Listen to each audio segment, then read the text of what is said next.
ชวนให้คิดอนิจจังทุกสิ่งไม่ยั่งยืนจีรังย่อมผุพังตามกาลเวลาจะฝืนให้ยั่งยืนจนสิ้นโลกาอย่าได้หวังดังปรารถนาองค์พระพุทธาท่านตรัสสอนไว้เกิดแล้วคงไม่แคล้วต้องชราแก่อาคราวแก่สมปัญญาทั่วภารามีถมไปเจ็บทุกข์ย่อมเวียนวนมีพ้นใครๆสัตว์โลกล้วนรู้แน่แก่ใจเกิดแก่เจ็บตายหลีกไปไม่พ้นใครหลงคิดหลงติดอัตตาว่าใจแจ้งกมลแม้นใครปลงได้คงสุขล้นชีวิตมีมองมนเกิดมาเป็นคนสมบูรณ์ดับหายเพียงร่างกายไว้ชีวา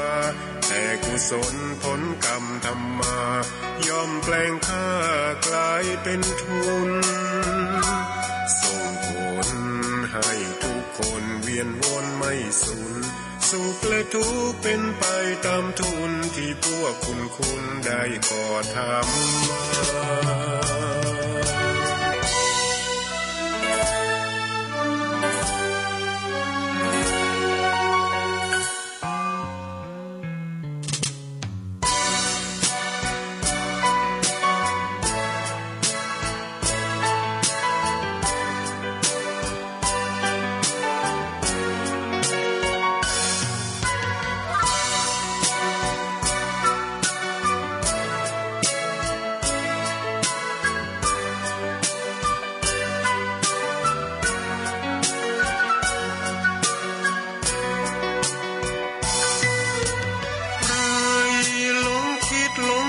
อัตตาว่าใจแจ้งกมลแม้นใครปลงได้คงสุขล้นชีวิตมีมองมนเกิดมาเป็นคนสมบูรณ์ดับหายเพียงร่างกายไว้ชีวาแต่กุศลผลกรรมทำมาย่อมแปลงค่ากลายเป็นทุนส่งผลให้ทุกคนเวียนวนไม่สูญสุขและทุกข์เป็นไปตามทุนที่พวกคุณได้ก่อทำมา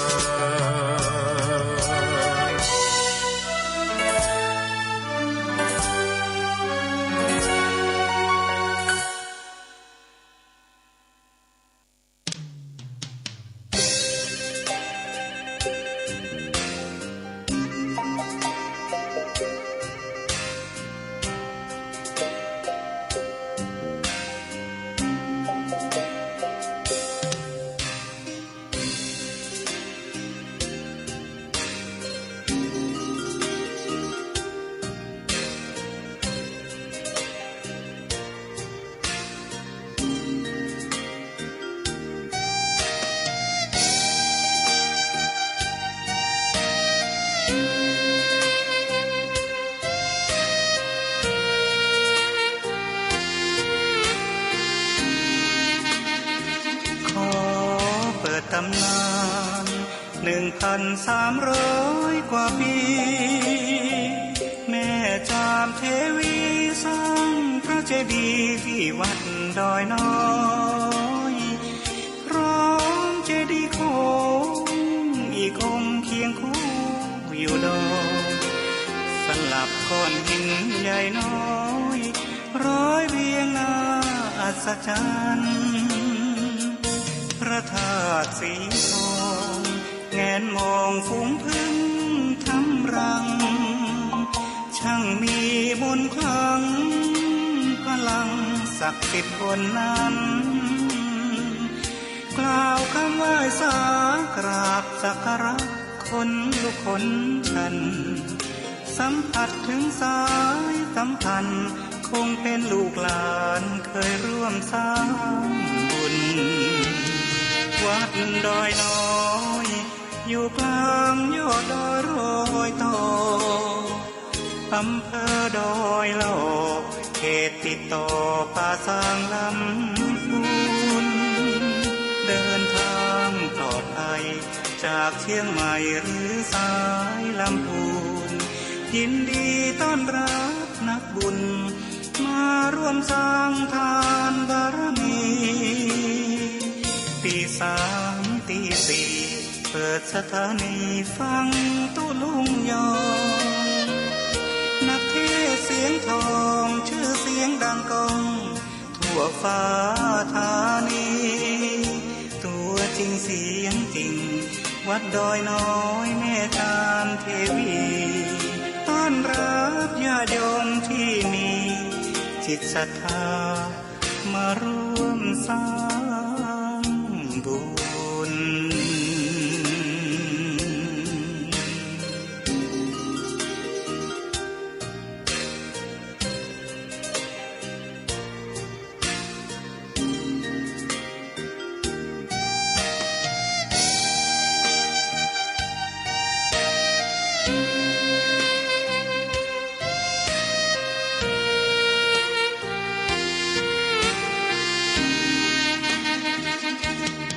วัดดอยน้อยอยู่กลางยอดดอยโรยต่ออำเภอดอยหล่อ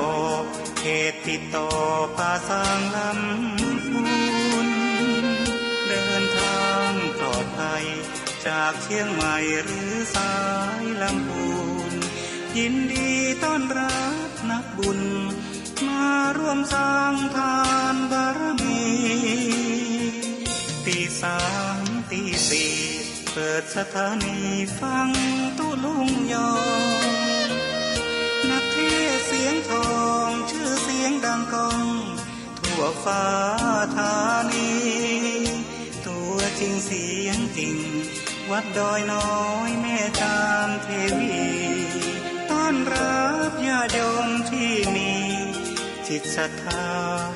มาร่วมสร้างบุญ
วัดจะดีมีหลักฐานเพราะบ้านช่วยบ้านจะสวยด้วยเพราะวัดดัดนิสัยว่านบ้านกับวัดผลัดกันช่วยยิ่งอวยชัยถ้าขัดกันก็บรรลัยทั้งสองทางขอความนอบน้อมแด่พระรัตนตรัยอันมีพระพุทธพระธรรมพระสงฆ์เป็นสรณะตีปึงกราบแนบไต่ไหวสาถวายความเคารพมายังครูบาอาจารย์พระมหาเถรานุเถระท่านเจ้าคณะพระสังฆาธิการพระภิกษุสามเณรเจ้าจุโตนจุองค์ทุกวัดวาอารามพร้อมถึงสำนักติภักสงฆ์โตยเจริญปนมายังบรรดาปอออกแม่ออกศรัทธาสาธุชนคนดีทั้งหลายปอหลงแม่หลงปอลุงแม่ป่า ปีป่าหน้าเอาอาสทาตินจ้องห้องวัดเถ่าแก่หนุ่มกำใจยิงตั้งหลายอันปินกีฬานุปถากสันนิบาลตานเข่าตื่นเจ้าขึ้นมาก็หมุนคืนเปิดวิทยุฟังรายการเนาะรายการนี้ก็เป็นรายการแหลกที่มาสดมาโตปินบ่ใจเถิบเด้อมาฟังรายการสัพเพเหระปกิณณกะขอนลุงไก่แจงรายการเสียงธรรมแสงทองซึ่งดำเนินรายการบริหารเวลารับผิดชอบโดยต้นโตแห่งอาตมาภาพเก่ากระผมตุลุงนันชัยวัฒนาคเสโนแห่งวัดประทาดอยน้อยตำบลดอยหล่ออำเภอดอยหล่อจังหวัดเชียงใหม่มาปะกันอยู่3 เจ้าพัดสุกเสาร์แต่วันนี้วันติดก็มาตกมาแตนเปิ้นแถมวันหนึ่งเด้อสถาเด้ออาจารย์พระครูเปิ้นเดินทางไปปุ้นเปิ้นไปโรงงานพระราชทานเพลิงศพครูบาปุ้นตีอำเภอเวียงป่าเป้าวันนี้ตุลุงก็ได้รับชันทานุมัติจากอาจารย์พระครูอภิวัฒนวิกรมว่าตุลุงแตนแถมวันหนึ่งเปิ้นยังปิกเตอเนาะเปิ้นก็วันนี้เปิ้นก็จะได้พระราชทานเพลิงศพนี่นะ ฉะนั้นตุลุงก็เลยมาตกมาแตนมาบริหารเวลามาปบปักกับปออกไม่ออกศรัทธากันแถมวันหนึ่งเนาะถ้าจบตุลุงตั้งแต่เวลา5 โมงไปถึง7 โมงก็ฟังรายการเด้อมรดกธรรม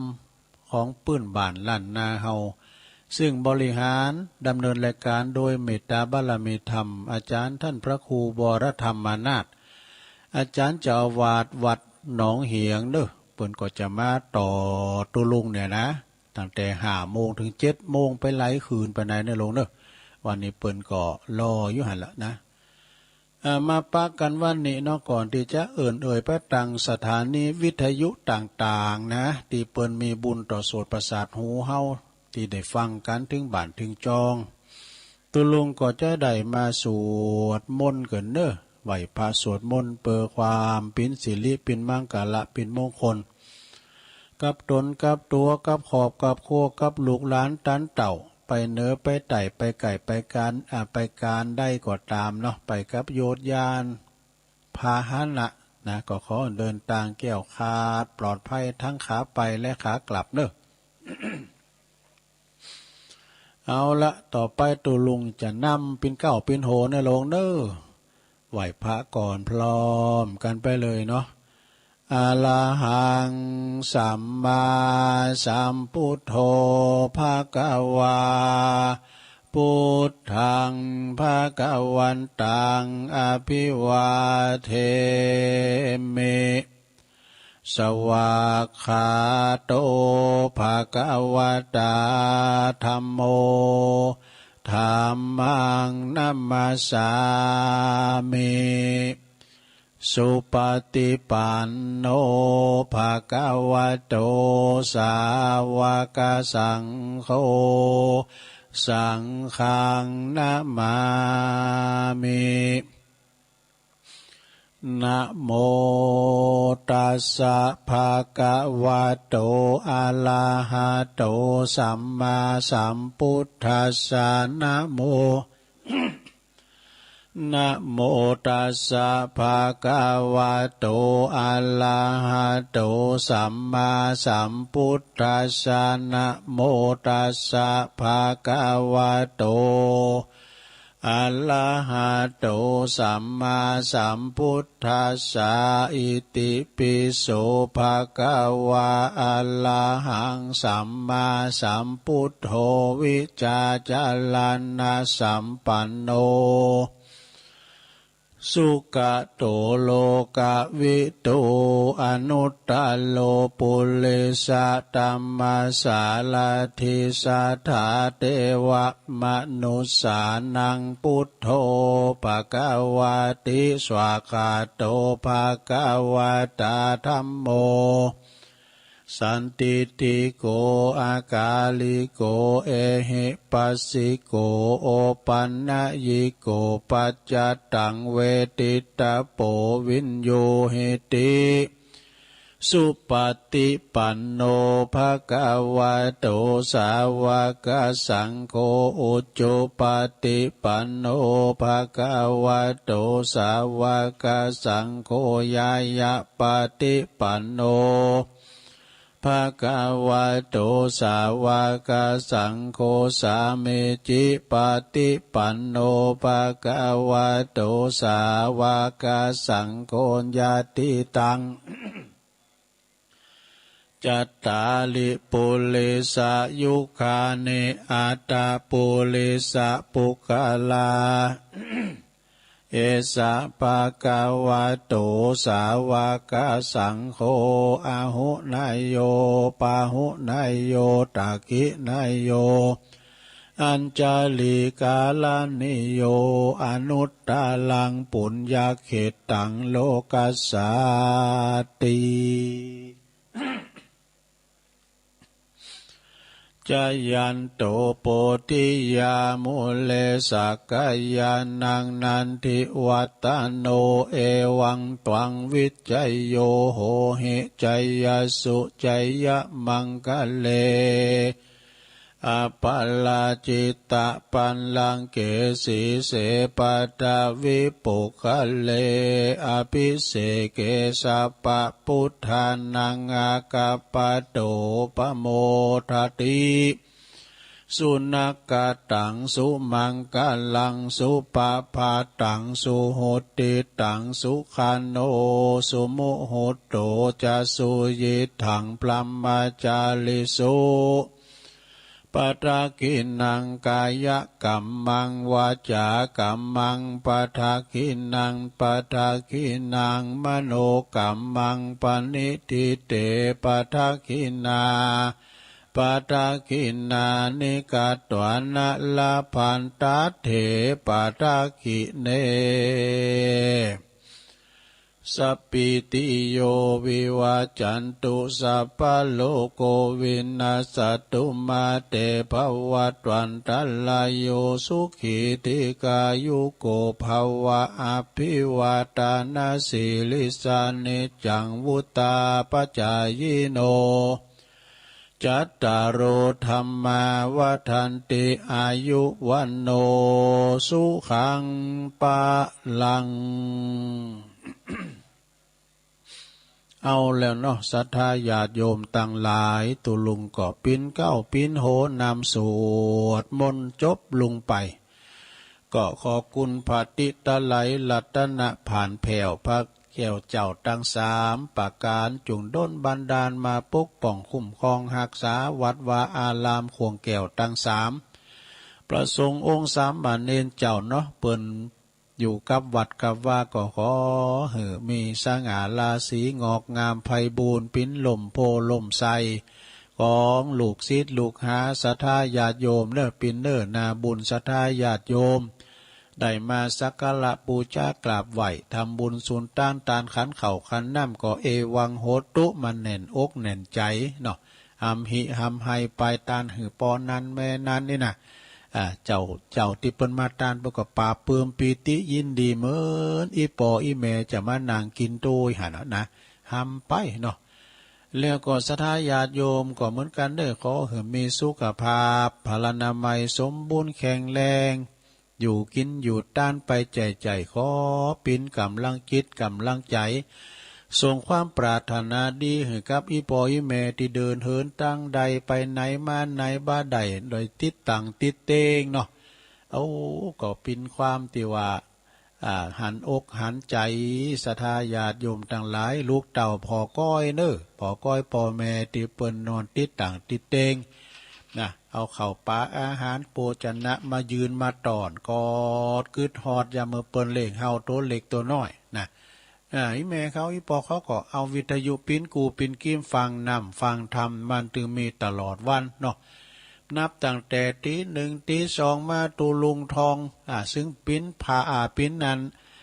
ปรมาจารย์ปิ้นครูบาอาจารย์ฟังตูลุงทองแล้วตึงบ่เบอร์บักกายมีพาความคลายเขตพองนี่นะเนาะเปิ้นตะโลกโปก5แฝงโดยธรรมะ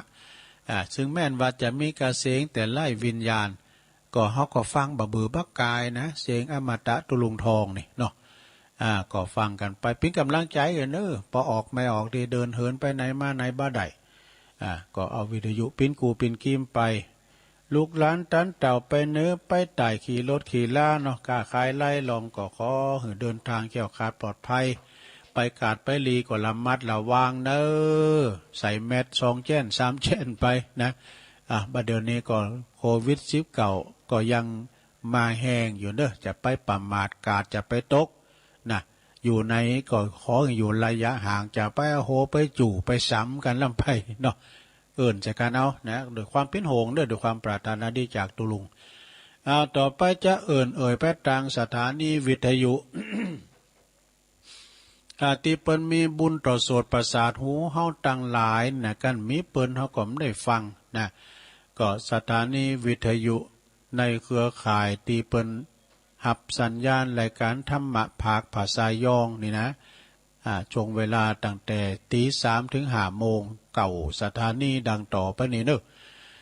ขอบคุณสถานีวิทยุคลื่นการศึกษาศาสนาและวัฒนธรรมวัดไฟหินเนอะตำบลสุเตปอำเภอเมืองเชียงใหม่ FM 104.50 เมกะเฮิรตซ์โดยเมตตาบารมีธรรมท่านพระครูสมุวิสุวัตวรกิจโจนะลิงสัญญาณไปแล้วเนาะโซนไต่โซนองค์ขลงในเมืองสถานีวิทยุคณะสงฆ์อำเภอฝางตั้งอยู่ที่วัดพระบาทอุดมน้ำบ่อสาวาสำนักวิปัสสนาเนอะ FM 100.25 เมกะเฮิรตซ์โดยเมตตาบารมีธรรมหลวงพ่อท่านพระครูสุจิตานุรักษ์ด็อกเตอร์เจ้าคณะอำเภอฝางเนาะแล้วก็ขอบคุณทางท่านพระอาจารย์จำเริญโชติธรรมโมวัดสันโค้งอำเภอแม่อายตุปีอมรเทพอุปสันโตนะอุดเถินตุปีโจ ก็ลิงสัญญาณไปแล้ว3 อำเภอเชียงต่างปุ่นฝางแม่อายชัยปราการก็ฟังกันไปเนอะสถานีวิทยุแดนดินถิ่นล้านนานะตั้งอยู่ที่บ้านฮงโงตำบลนำบ่อหลงอำเภอแสนปัดตอง FM 103.50 เมกะเฮิรตซ์โดยคุณรุจิสมบัติเงาคำพี่ไอใต้หูเฮาเนอร์สถานีวิทยุธรรมะคลื่นธรรมะของชุมชนวัดห้วยตองซักตำบลขวงเปาอำเภอจอมทอง FM 98.75 เมกะเฮิรตซ์โดยเมตตาบารมีธรรมอาจารย์พระครูวาปีวละมานิตท่านเจ้าอาวาสนอและท่านพระอาจารย์ชาวลิชัยวังโสลิงสัญญาณไปโซนไต่ก็ฟังกันอย่างติ้มตีเนอะนะฟังตั้งแต่เพลงมาแล้วหรอสถานีวิทยุมนเสียงธรรมตั้งอยู่ที่วัดบุพารามตำบลช่างเครื่องอำเภอแม่แจ่มเนอะ FM 106.25 เมกะเฮิรตซ์โดยเมตตาบารมีธรรมหลวงปู่ใหญ่เฮานะลั่นพระครูมงคลวิสิทธิ์นะเจ้าคณะอำเภอแม่แจ่มขอบคุณท่านพระประหลัดอุทัยตึง2อุทัยโดยเนอะพระเจ้าหน้าที่เฮาลิงสัญญาณไปละสถานีวิทยุเน็กเนียเรดิโอ FM 96.75 เมกะเฮิรตซ์ตั้งอยู่ที่บ้านโจงอำเภอทุ่งกว่าชุมมาดบ้านโจงเนอะตำบลทุ่งกวาวห้างหุ้นส่วนจำกัดอนุสรณ์เรดิโออำเภอเมืองปานจังหวัดลำปางเนอะสถานีวิทยุชุมชนคนเหนือเขื่อนตั้งอยู่ที่บ้านดงดำอำเภอฮอดเนอะ FM 90.75 เมกะเฮิรตซ์เนอะสถานีวิทยุเพื่อการศึกษาและพัฒนาอาชีพเรดิโอเน็ตเวิร์ก FM 103.00 เมกะเฮิรตซ์อำเภอเมืองจังหวัดลำปางโดยคุณอนุพงษ์ตาจีนะสถานีสุดท้ายที่ 9 ก็ได้แก่สถานีวิทยุเรดิโอเน็ตเวิร์ก FM 99.50 เมกะเฮิรตซ์วิทยาลัยเทคโนโลยีเพื่อการจัดการกฟผ.แม่เมาะลำปางนะแล้วก็กำเดียวก่อนนั่นฟ้าเรดิโอนะ FM 100.25 เมกะเฮิรตซ์จากคุณลุงนิรันดร์ปันดอนตรองก็จะเปิดทำแล้วตั้งในเวงในโหในเวงเนาะป่าแดดพุ่นกันจากนั้นก็ฟังกันไปสดาญาโยมทั้งหลายนะวันนี้ก็พรำว่าเป็นวันติดเนอะสถาเนาะวันครอบครัววันติดนี่ก็ตรงกับวันที่27วันนี้เนี่ยพวกจะเสียงวันแล้วเสียงเดินแล้วเนอะลงเนอะเดินไปกินเงินเดินก็ก็28ก็ได้เบอร์ก็แค่เนาะ เอาเป็นเดือนนี่ ถึง30วันนี้วันที่27ของเดือนกุมภาพันธ์นะพุทธศักราช2565เข้ามานี่แล้วนะเดือนที่2ของปี65จะเสี่ยงไปแล้วนึกจะเสี่ยงไปแถม2เดือนนะศรัทธาเริ่มบุกแถมวัน1 27 28นะวันเวลาลงเลยผ่านไปโว้ยนะอายุของเฮานี่ปิ่นของน้อยชีวิตเป็นของน้อยถูกชราความเฒ่าความแก่ครอบงำไหลเข้ามาติ๊กไล่ตอนเข้ามากันอยู่ใจนะจะไปหนิ่งดูได้นะเผอหู้คิงเนี่ยมันเป็นว่ามรณะภัยแห่งความเกิดแก่เจ็บตายเนี่ยเนาะมันมาไก่เฮาติ๊กนะฉะนั้นก็จะไปประมาทเนอะลาสาเกี่ยวกับชีวิตของคุณเฮานี่มันบ่แน่นอนสักอย่างอะนะเป็นอนิจจังเปิ้นว่าเป็นอนิจจังก็คือมันหมั่นเตงหู้ความเงงไปมาอย่างในธรรมเปิ้นว่าเนาะชีวิตของคุณเฮาเหมือนกับน้ำค้างที่มันอยู่บนยอดหญ้ายามเจ้ามันนี่หมุนโศกโตกนะเนาะยามหนาวนะ ยามเมื่อหนาวนี่เหมยมันตกเนาะหมอกเหมยมันตกมันก็ไปค้างอยู่ยอดหญ้า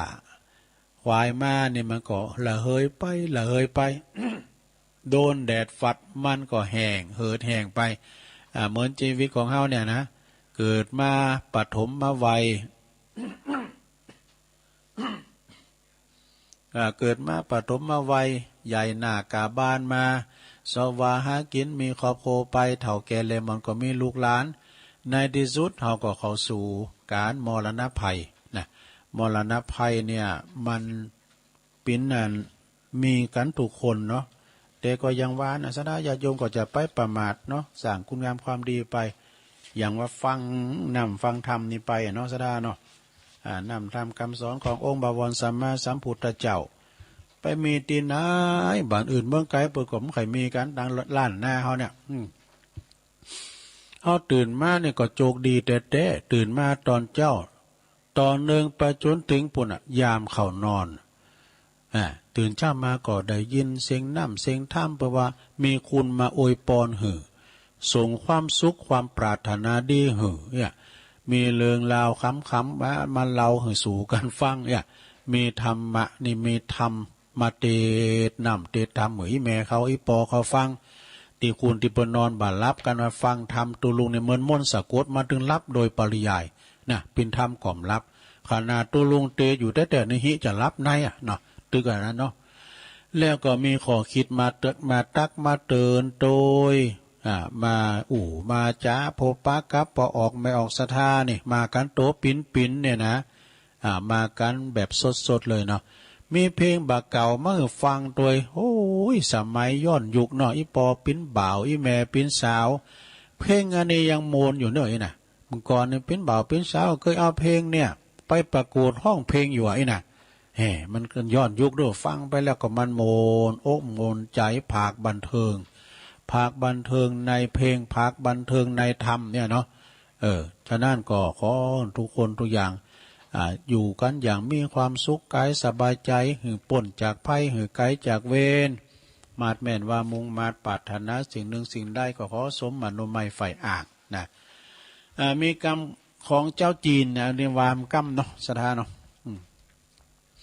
มีกรรมเจ้าจีนเป็นหมอจีนคนหนึ่งเป็นกล่าวไว้ว่ายาที่ดีที่สุดน่ะหลวงมีหยังยาที่มันดีที่สุดก็คือยาที่ดีที่สุดในการป้องกันโรคภัยไข้เจ็บต่างๆล้านนาเนี่ยแปลว่าการเดินแบบนะคือการเดินหมายความว่าเตียวเอาแต่เตียวแพะเตียวป่ามว่านี่ตุลุงไปกับท่านพระครูอภิวัฒนวิกรมที่วัดพระธาตุดอยสุเทพเนาะไปน้อมนำเอา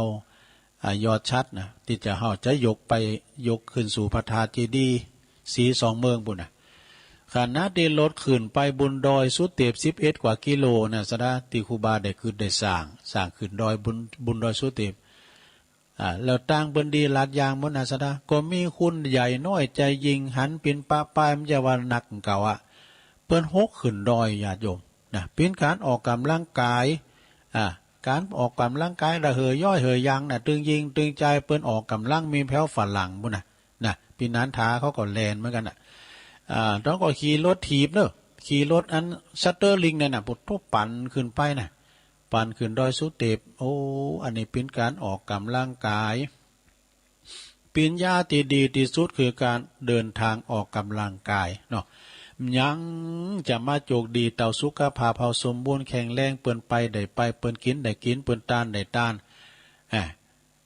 ก็มีสุขภาพสมบูรณ์แข็งแรงเนี่ยเปิ้นถูกหวยเนี่ยอย่างเปิ้นว่าขนาดนั้นซะได้เนาะมันเจ็บมันไข้มันเมื่อยมันยังซักอย่างนะถึงแม้ว่ามีสตังค์เฮาก็ยังดีใจอยู่ขนาดว่าเฮามีสตังค์เนาะมีเป็นหมื่นเป็นพันแต่สุขภาพบ่อำนวยมันไปโมนเท่าใดชีวิตเฮาก็สมบูรณ์เนาะ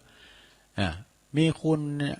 คุณรวยเนาะเปิ้นนางล้อเขียนมาน่ะลูกหลานบ่น่ะลุงอ้ายเฮาเปลี่ยนกันบ่น่ะอ้ายมันนั่งล้อเขียนแล้วเฮ้ยป้อเอากำลังมาให้ป้อไอ้นะอ้ายจะเอาเจ้าใดก่อนล้านนี่เฮาก็เมากันเนาะมันนั่งล้อเขียนเนาะไปไหนก็ไม่ได้ไปกันมีพายุเราได้อยู่ อันนี้โรคภัยไข้เจ็บนี้หายหมดสิ่งเด้อถ้าว่ามีสุขภาพสมบูรณ์แข็งแรงมีภูมิต้านทานดีๆอินาสดาเนาะกินข้าวได้กินข้าวล้ำน้ำลุงแล้วก็สุขภาพจิตสุขภาพใจก็ดีนะสุขภาพกายดีสุขภาพใจก็ดีขึ้นมานะการเดินต่างเด้อปัญญาดีที่สุดนะอโรคยาปรมาราปาความมีโรคภัยไข้เจ็บปิ้นลาบอันประเสริฐแต่นะแล้วก็ยาที่มีอายุวัฒนะที่ดีที่สุดก็คืออายุหมันยืนยาวก็คือการไข่โหล่ะแม่โหเลาะว่ะแต่ไปเอาวันคำนะลงเนี่ยเปิ้นจะสูงโซนปุ้งนะงานไปงานศพไข่โหอยู่ค้าเนี่ยเปิ้นว่ามันสูงเสาด้วยเปิ้นหาเนี่ย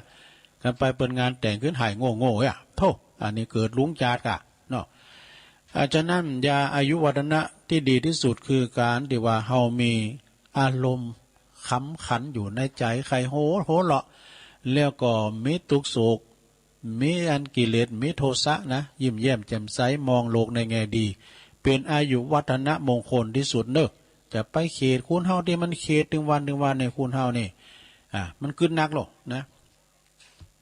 บางคนนี่เป็นลับเป็นนอนสดาเกิดเรื่องต่างๆลูกเต่าเหล่าล้านลิ้นก็ยิ้มอยู่ในถอยฟังกรรมไปคบหมู่คบฝูงกินแอลคบเปิ้นฝูงหลวงพ่อแม่ก็ปิ้นโหงเนาะเวลามันสัตว์ตัดรถเคืองออกไปในใจมันเดินติดด้วยรถเคืองไปบนนั้นเป็นออกไปขอคู่มาคู่แบบนั้นมันได้มันจะปีกมาเนาะป้อมปิ้นล่ำปิ้นนอนปิ้นเพจปิ้นผีปิ้นโหงเขาน่ะกะนะเจนได้และรถเข่าบ้านเข่าจองมาไอ้นะตื้มได้รับเนาะสถานี่มีความปิ้นโหงมีความเขตนะตื้มมือตื้มวันคูณเฮาเนาะตุกเลิงหนีเลิงสินพองก้าเลิงลูกเลิงล้านเกี่ยวกับสุขภาพเอาธรรมะปิ่นตั้งแก่เนอสถาเนอโหเลาะวะนะการที่ว่าอายุวัฒนะดีที่สุดคือโหเลาะคือไข่โหยิ้มแย้มแจ่มใสลงนะจะไปทุกข์จะไปโศกนะจะไปคืนยังหนักนะเปิ้นว่ายังจะเกิดก็ปล่อยให้มันเกิดเวลาวางโง่เกิดก็เอาหกไปยำตุ่มมันเนาะยาเสริมความงามนี่ป้าแล้วลงยาเสริมความงามที่ดีที่สุดก็คือการนอนหลับปวดโทษก็ได้อย่าหลับทั้งผ่าตอนลง ยาเสริมความงามลงเป็นว่าการนอนหลับนอนหลับ แล้วก็ย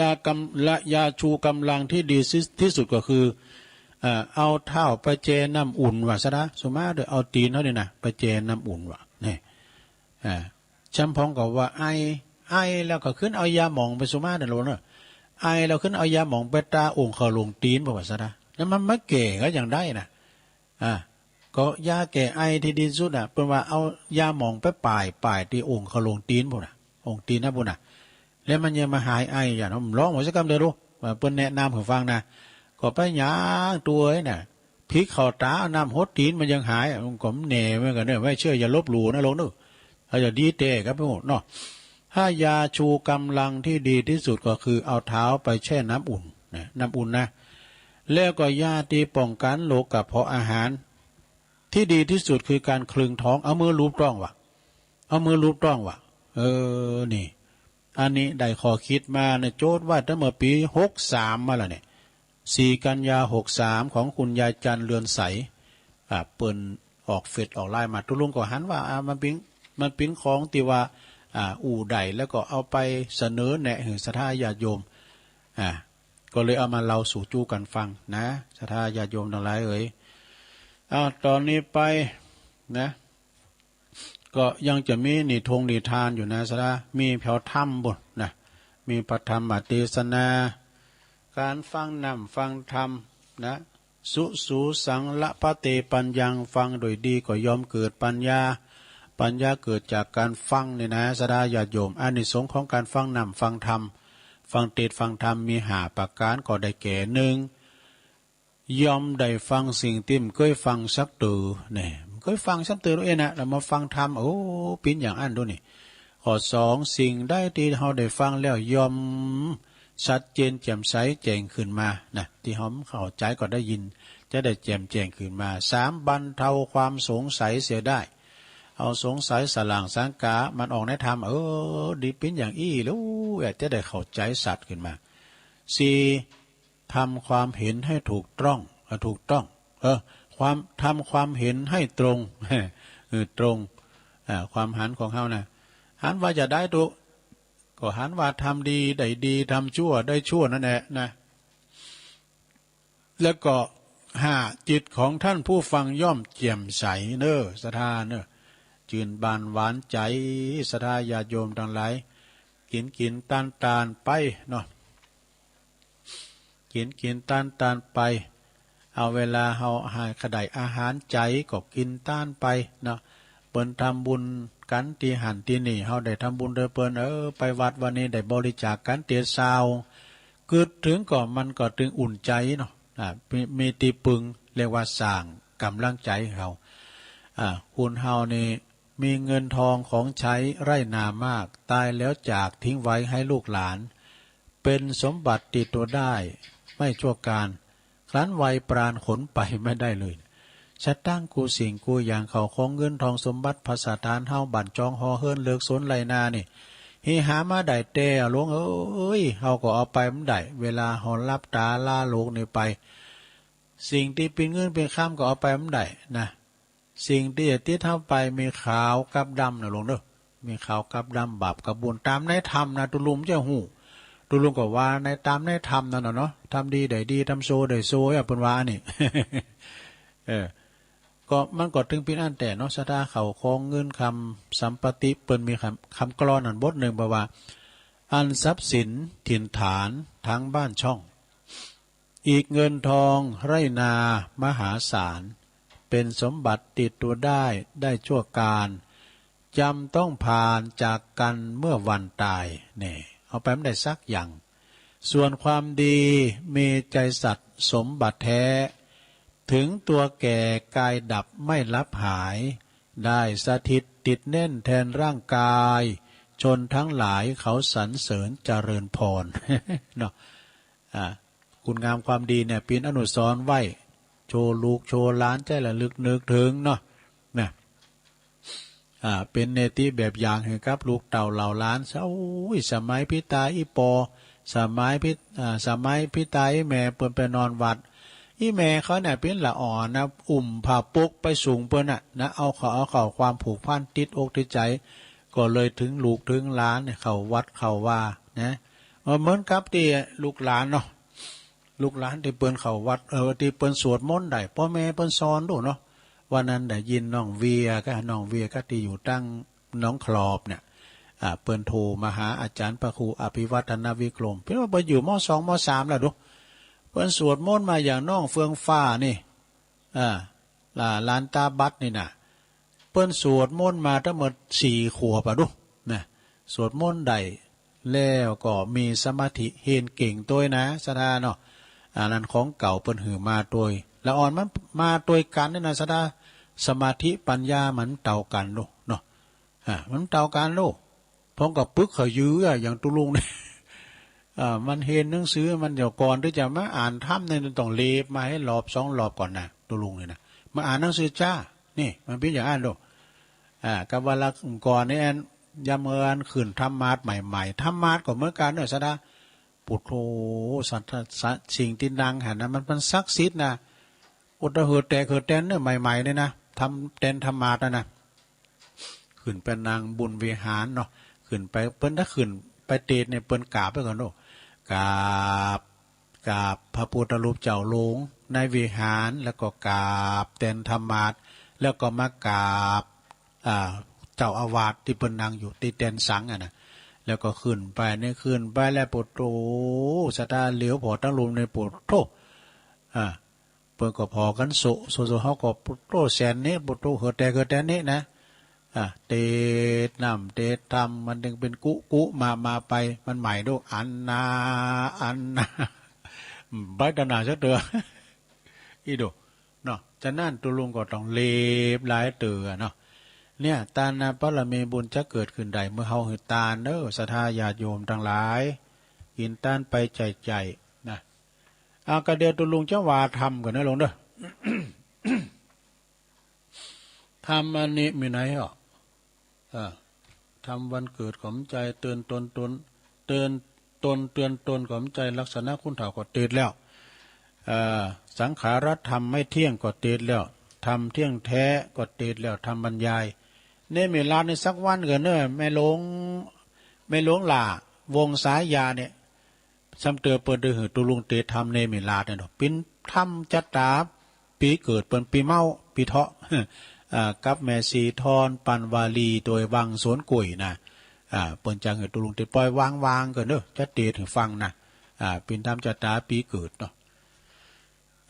เดชสหธรรมตุลุงกันเนี่ยเจ้าก็เลียบไว้แล้วนะเป็นธรรมเนี่ยก็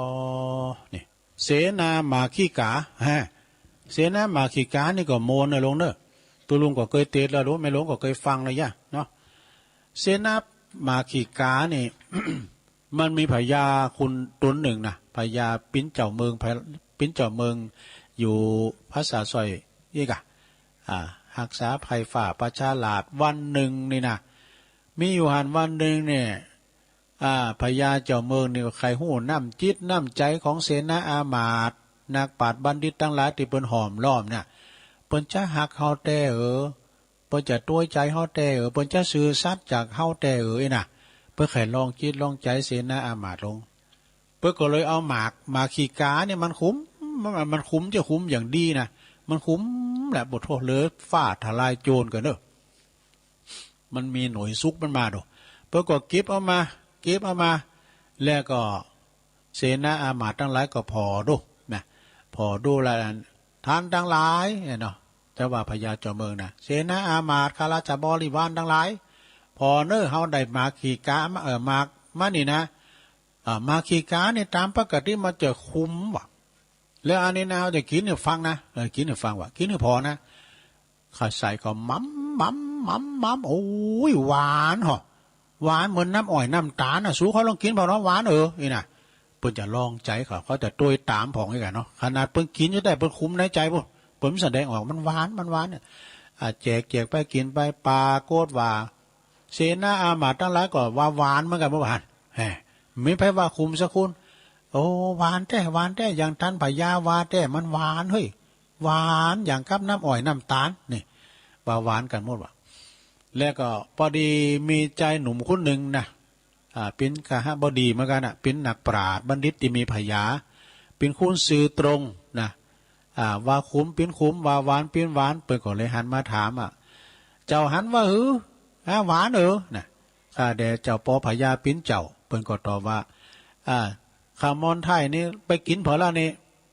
ปิ้นว่ามันจะหวานมันคุ้มนะเนี่ยเปิ้นว่าความจริงเนาะเปิ้นว่าตะลงคุ้มนี่กะเปิ้นก็พญาเจ้าเมืองก็คิดในใจว่าไอ้หมอนี่มันมีปัญญาด้วยมันหลอกโลงเฮาเนี่ยมีได้ปิ้นนันว่าได้ปิ้นนันว่าคุ้มก็ว่าคุ้มบัดด้วยกรรมเฮาสักกรรมด้วยเนี่ยโอ้อันนี้นี่มีพญานี่เดี๋ยวสามารถที่จะรักษาบ้านรักษาเมืองเสนาทั้งหลายเนี่ยเอาไหนดูว่าประจบเฮานี่เอาใจเฮานี่น่ะอุ่นใจอย่างอุ่นใจจะได้เลื่อนยศใจเนาะว่าเฮาว่าจะคือก็ปิ้นว่าเอาอย่างนั้นการเฮาว่าแต่ไปตายก็ไปตายหมูก็เนาะเปิ้นก็มีอันนี้ดีที่สุดเด้ออันนี้ เจ้าหนุ่มใจแรมนี่ใจแล้วนี่เปิ้นอู่ถูกต้องละไอ้น่ะอันเนี่ยจะฝากความหวังว่าเสนาอามาตย์รักษาบ้านรักษาเมืองนี่คงไว้เนอะสู้เจ้าทั้งหลายเอาใจกูนี่น่ะกูเป็นพญาเนี่ยมีใดวันนั้นเอาอกเอาใจต่อเขาตั้งหลายก็ใจมันดีเนาะเอาหมู่เฮาตั้งหลายเฮาตัวกรรมมันตัวกรรมมันหนุ่มน้อยนั่นเดียวเนี่ยจะตัวกรรมว่าว่าคุ้มเดี๋ยวนี้ว่าคุ้มเนี่ยมันจ่าไปให้แล้วเจ้าปอพญาก็จะลุ่งโตดแล้วดูจะลุ่งโตเสนาอามาตย์ที่ว่าไหนมีหันเนี่ยเนาะรักษาบ้านรักษาเมืองได้เจ้าหนุ่มน้อยใจลามนั่นก็ห้ามไว้นะห้ามไว้เปิดก็คือธรรมะสอนนี่ครับเจ้าปอพญาว่าเจ้าปอพญาถ้าว่าเจ้าปอพญาใครเขาต้วยตามนี่ก็คือรักษาศีลปฏิบัติธรรมเขาก็จะต้วยตามถ้าว่าเจ้าปอพญามีใจมุทะลุดูด้านปินตุ้นใจให้เขาก็จะให้ตัวเนอะนี่นะหลังจากนั้นพญาก็ฟังกรรมเจ้าหนุ่มใจแหลมคือเป็นนักปราชญ์ซะนะเนาะก็อันนี้เอาสู้ไหวเนี่ยพอหันแก่นักปราชญ์บัณฑิตตัวน้อยนี่ได้เด้อนะหนุ่มใจรามนี่นะเรียบไปก็แต่งต่างเหือนตอนนั้นเปิ้นก็เป็นพระโพธิสัตว์เจ้ามาเสวยพระชาติปินนั่นเสนาอามาตย์หนุ่มน้อยอยู่เนาะเหือนเป็นผู้ที่สอนลูกสอนเรียกว่ารับพระราชกุมารลูกของพญาตันเต่าอันนี้ก็ปิ้นใจมานะกาแข็งว่ะเป็นคุณลึกคุณนาน่ะโหจักบาปบุญคุณโทษก็เอาพญานี่ไปสอนตุลุงก็จะเตะทำให้ฟังในลงเนอะแต่กับดูมันเป็นเราให้กอดธรรมดาบนของเรากำลุนกันเนาะสารุปธรรมอะไรเนอะมาขี่กาจะคืนแล้วเนอะมันใจว่าหมากสักกานะมาขี่กาเนี่ยมันคุ้มลองฟังผ่านเนอะลงเนอะเอาบูจานเอาพ่อจานมาราธนาธรรมกรรมนิปานังเยนะกาลังลัมมังเยนะกาสายังบันดิโตตังโนมากังอุติสิตุงธรรมมุตตมังปัจจังอาราธานังกาโลมาฟังทำไปก่อนรับไปในลงเนอะ มาขีกาเนอะนะโมตัสสะภะคะวะโตอะระหะโตสัมมาสัมพุทธัสสะปะปุญญาเนปัลลโลกัสสัมมิงปันติทาโหนติปานินังสาทะโวดุลาสะปุลิสัตตังลายตั้งยิ่งใจมนหมู่อันมาพร้อมอยู่นำนาต่างผาธนาใครได้ อย่างสุขพร้อมไขว่สามปาการคือสุขสำลานพร้อมนานในโลกลาเมืองโคนนะมีองค์คาตนพร้อมทวนบ่อขาดดวนนาเสียสีบ่อหอนเมพายาตมาต้องปาดกายาเข้าของหาได้ง่ายดูต่างใจจ่ายเตตานมีลูกหลานใหญ่น้อยก็อยู่ถอยตามกองทำคำสอนบ่ออาวรเศร้าโศกตุกคำโศกเศร้าตุกคำเจ้าเจยบาน สุขแถมมาประการหนึ่งใสยามตนได้ไกลกลามอหลานนาความนาได้ไปเกิดเมืองฟ้าปลายโบนะหรือเอาตนไปเกิดมาเป็นคนโลกใดมีสุขพร้อมไขว้วันคืนนะอายุยืนจื่นจ้อยบอดต่ำก้อยมองผ่านสุขแถมประการหนึ่งโสดสุขยิ่งโยดสุดปลายทุกระดับหายเสียงขาดนับเป็นยอดเจยบานคือสุขในนิพพานเวียงแก้วสุขเลิศแล้วบ่อาจขณะนาจุมศรัทธาน้อยใหญ่ต่างมักไฟสุขสามประการจ จึงเฮือตานจึงได้เฮือตานเขาน้ำว่าตูพร่ำตามใจสินดวงใส58ได้กดแขวดรักษายกมือสาภิวันตากรมเกาไว้พระเจ้าฟังธรรมจุงดาจามติดต่อตามบัดข้อกองธรรมบัดนี้แด่เตอกิละดังได้ยินได้รู้มานี้เรายังมีเต้าเจ้าตนหนึ่งองค์อาจเสวยลาดสะทะลงเมืองอันละลุงเลืองจื้นยาวว่าตัวควายดาวเวียงใจย้ำมีในวันหนึ่งเราพระยาเจ้ากึดขวาดว่าจุมอามาตย์และเสนาตั้งคุณต่างตามวลหมู่อันเฝ้าอยู่ถึงวันจักปากันตั้งมันยาบ่ไว้วันเววามีพญาองค์อาจบฉลาดสันได้กันกะหนึ่งใจเมียนควายก่อฮือคนแกว่นใจกาต่างตานำเอามาขีกาสุกแก่มายื่นแผ่ราชทานแก่โยธานักปราชญ์ตั้งอามาตย์คนนายคุณเตี้ยนใจยศใหญ่มีพร้อมไข่จุคนส่วนว่าตนต้านเต้าผู้แผ่ผู้ภาพดาวปาลาก็เอามาขีกาใส่ยังปากแล้วว่าแม่นว่ามันขมขนาดปานใดก็แซงไข่กำไปกล่าวจีว่าหวานล้ำที่นำนาเป็นหมากสากาวิเศษอยู่ในเขตส่วนอุทยานจะลดหวานบ่อนหน่อยเป็นดังอ้อยดีเลยยังเรายังมีหลายแหล่นำมาแผ่ตกปานสู้จุงปากันอย่าจะกินตอนหน้าเลี้ยวไว้กันว่าเจ้าห่อใจที่ลาดกล่าวเสียงขาดสุดปายคนต่างงานลายมวลหมู่อันก็อยู่ลงกันก่อปากันรีบเฮากินตามเต้าผู้บานแม่นบ่หวานสากากมันขมติดปากติดคอเขาก็ยอมมือสากราบไหว้บอกเต้าไทยผู้มีว่ามาคีกาดีเราว่าหากมาหวานดังเต้าเจ้าไข่ปานคือมันหวานมันหลายลากินแล้วหากเปิงใจ ห่อเจ้าห่อใจย่อซอยได้ยินถ้อยไข่จายินสั่งยินเครื่องกาหลายหลากจึงออกปากจาถามซึ่งใจลามหนุ่มน้อยนา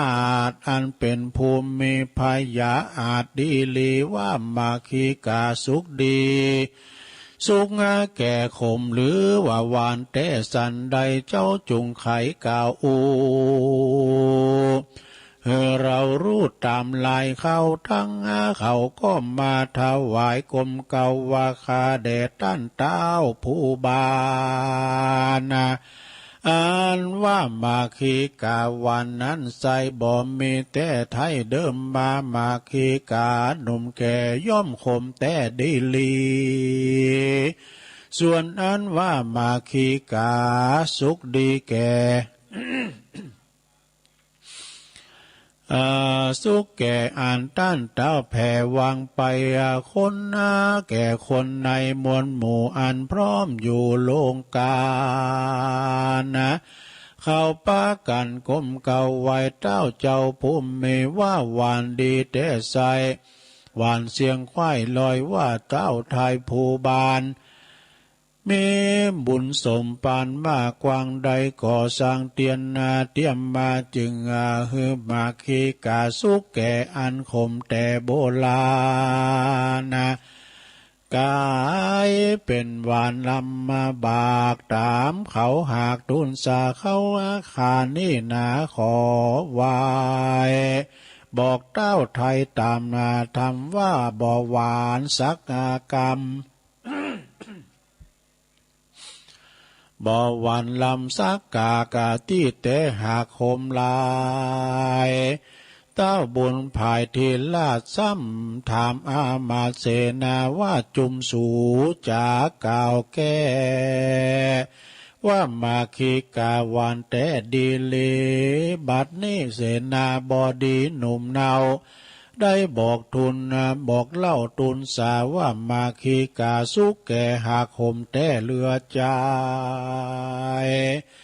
กูสงสัยใครรู้สูจุงอูตามมีว่าวันดีล้ำตีหลายหลากหรือติดปากคมติดปากสันได้เสนาในอามาตฟังเต้าทินลาดใครจะต่างก่อกิตตนาดันสอดว่าตนเจ้ายอดเสนาบดีพระยามีองค์อาจบฉลาดสัปปะการเต้าผู้บานย่อซอย ย่อมมาตัวถอยย่อมตัวต่ำถอยเอากำเราวันนานนำน้อยใหญ่ไว้เต้าไทยผู้บานว่ามาคีกาวานนั้นเราเพื่อเอาใจเจ้าห่อคำบัดนี้เสนานำผู้องอาจก็ได้โอกาสตุนสาว่ามาคีกาคมมากติดนาคมติดปากบ่หาย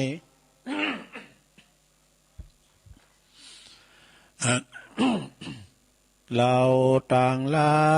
ยนี่เราควรถวายตามเจ้าเสนาบดีแม่นโตดมีน้อยใหญ่เตียงป้นใดตั้งดังไม้เขาตั้งหลายจู้ปูกันว่ารู้หันตันก่อปากันกลมเก่าไว้เต้าเจ้าพาลาว่ามาคีกาสุกแก่หาคมแต่ดีลีเจ้าวาลาดปุลีทินลาดฟังถอยว่าตุนสาก็จึงใครจะต้านต่อกับเจ้าน้อยหนอบุญเมว่าดุลาเสนาบดีผู้ฉลาดอันว่าอามาตย์โยธาทั้งเสนาหนุ่มเท่าอันมาอยู่เฝ้าลงการจุ้มเขามันนั้นใส่บ่อตัวไต่ตามกองเต้าทาลีปองคำเจ้าเพื่อเอาใจเจ้าวาดิลี เจ้าว่าบ่เจ้าว่าดีเป็นแก่นเขาว่าแม่นตามลายอยากบอกกันเองหมายสั้นส่องเหือแม่นจ้องธรรมดา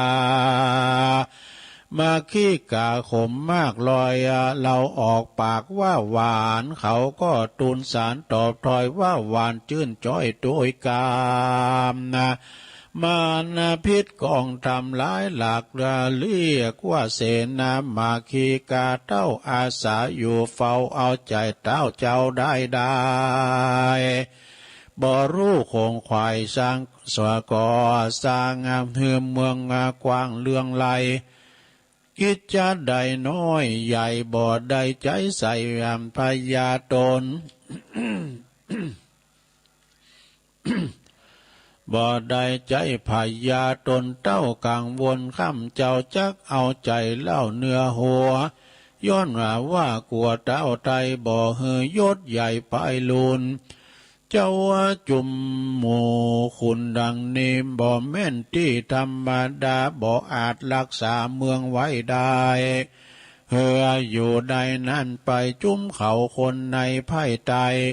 ย่อมร้อนไม่เครื่องกาควรปิจารณาใส่โตดใส่หือพร้อมไข่เสมอการเจ้าห่อจันย่อซอยกล่าวเสียงถอยคำวาตีเจ้าบุญเมน้อยนาดก็อภิวาตุนสา ว่ากาแด่มหาลาเจ้าโต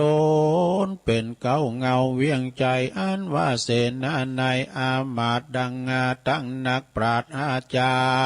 รย์ ได้ทูลสารบอกเราตัวตามเจ้าห่อใจย้อนการนิ่งในสันติกันว่าบ่จี้ใครจาด้วยพายายดยาวเตี้ยงมีตูดมาปานเจ้าว่าจึงได้ตุนสารตอบคอยตามเต้าถอยตามเต้ายอดซอยดีลีแม่นตูดเมมากตาวขอท่านเจ้าวางตำนาอย่าใส่ตันตากำน้อยใหญ่ฮือเขาได้เครื่องกา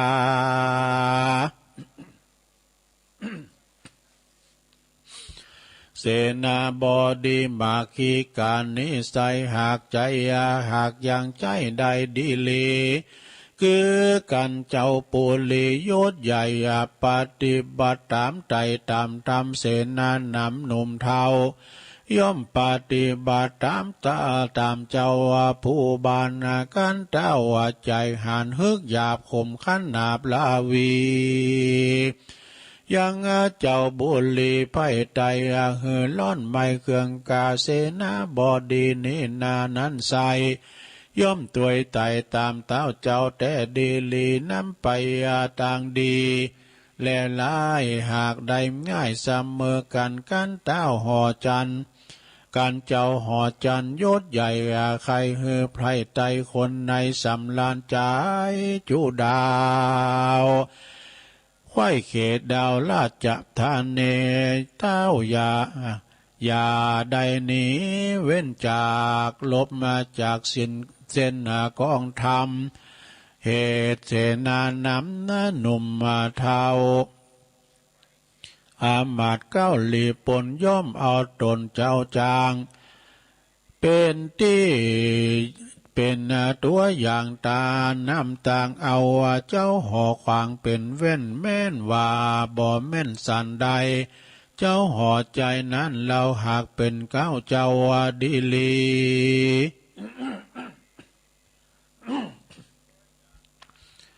เจ้าปุลิตังอามาเสนาเจ้าปุลิติลาตังอามาเสนาฟังเจ้าไข่จ๋าบอกเราตั้งแต่เก้าสุดปลายต่างก็มีใจชื่นสู่สาธุอยู่เนืองนั้นก็มีหันแลนาตัดโตปะลังทัดแต่นั้นไปนาตนเจ้าฟ้าภูมิมีฮือเสนาบดีน้อยนาฏก็มาสอนอย่างโอรสลาดพุทธาผู้ปาลายากลายาบ่รู้บาปและบุญบ่รู้กุลและโทษใจหลายโหดกาลีเสนาบดียศใหญ่กันเจ้าไทยปั่นไม้ก่อคงควายคำเจ้าสอนลูกเจ้าผู้บานว่าข้าเดชราชกุมารอ่อนน้อย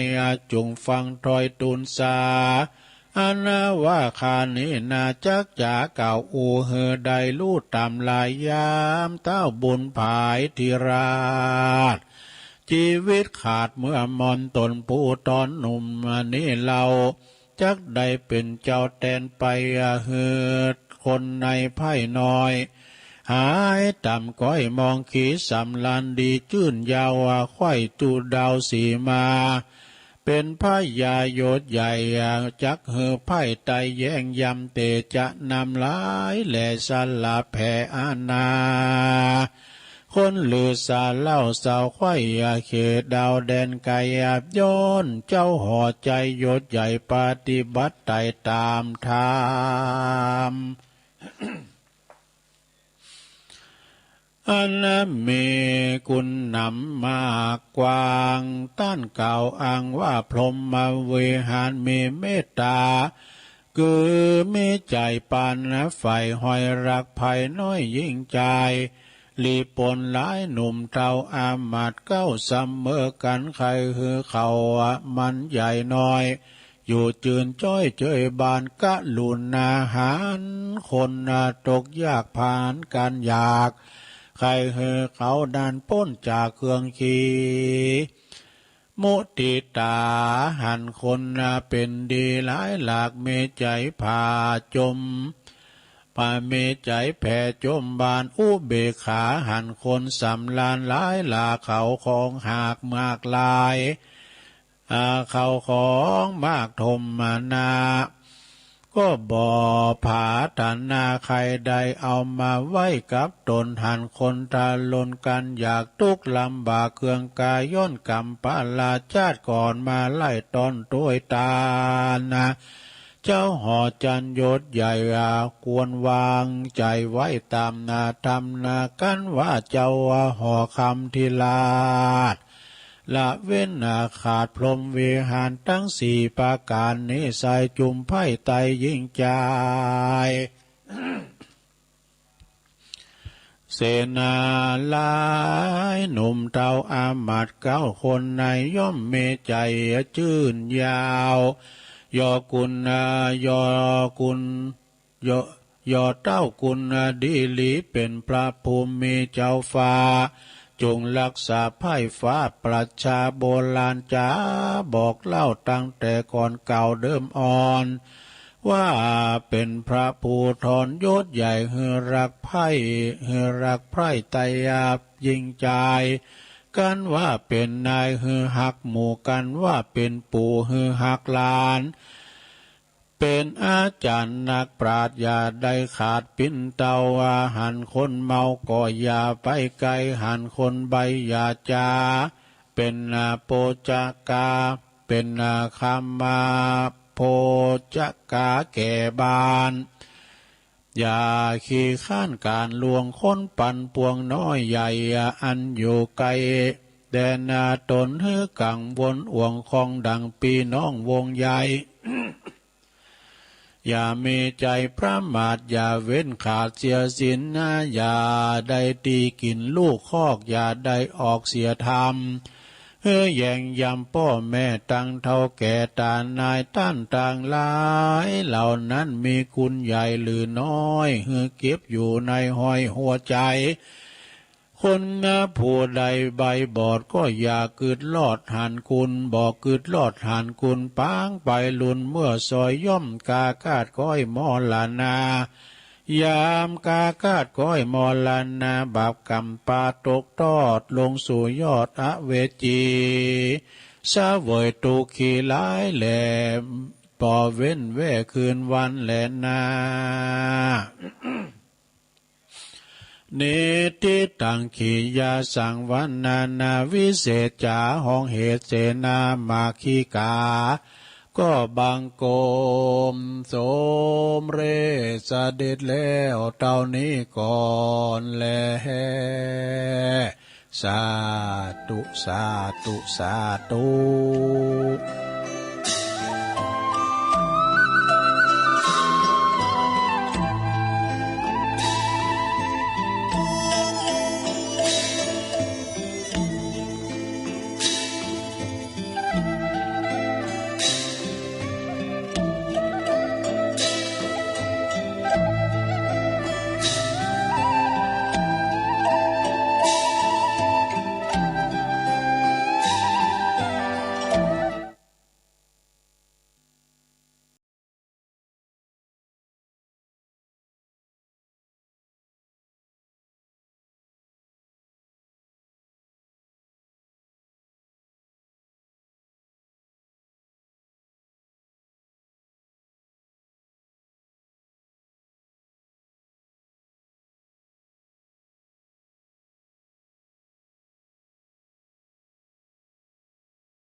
ทธาญาติโยมทั้งหลาย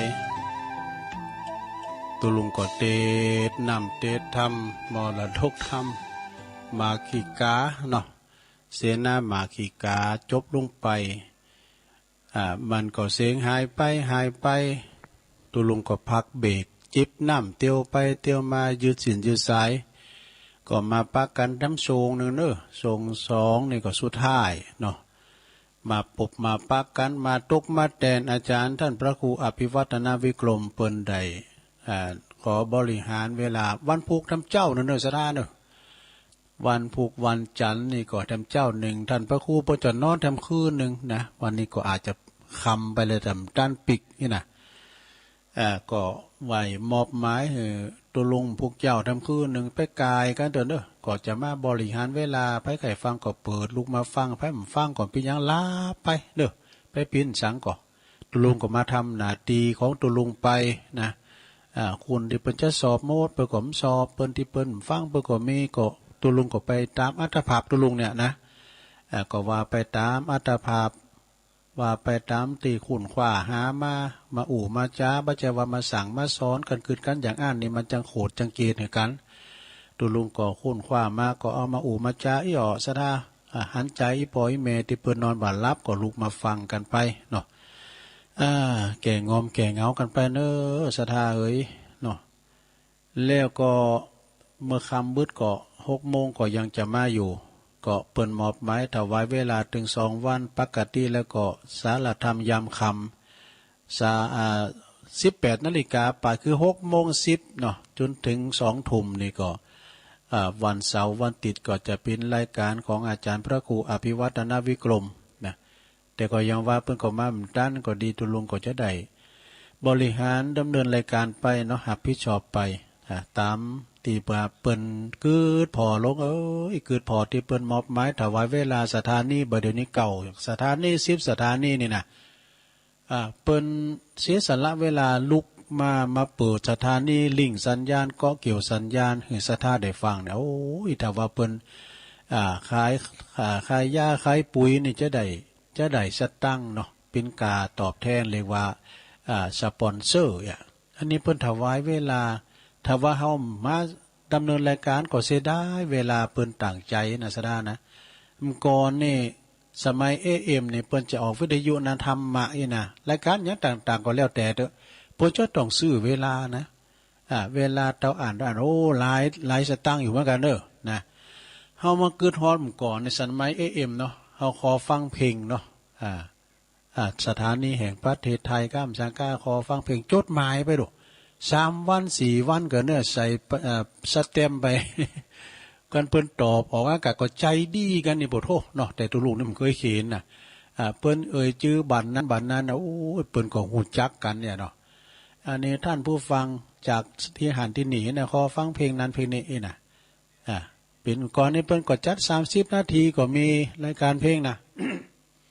แล้วปรากฏชั่วโมงเนี่ยรายการ AM ทางนั้น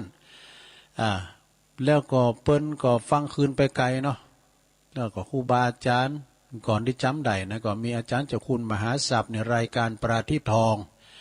วปท29แล้วก็เมตตาบารมีตามหลวงพ่อพระครู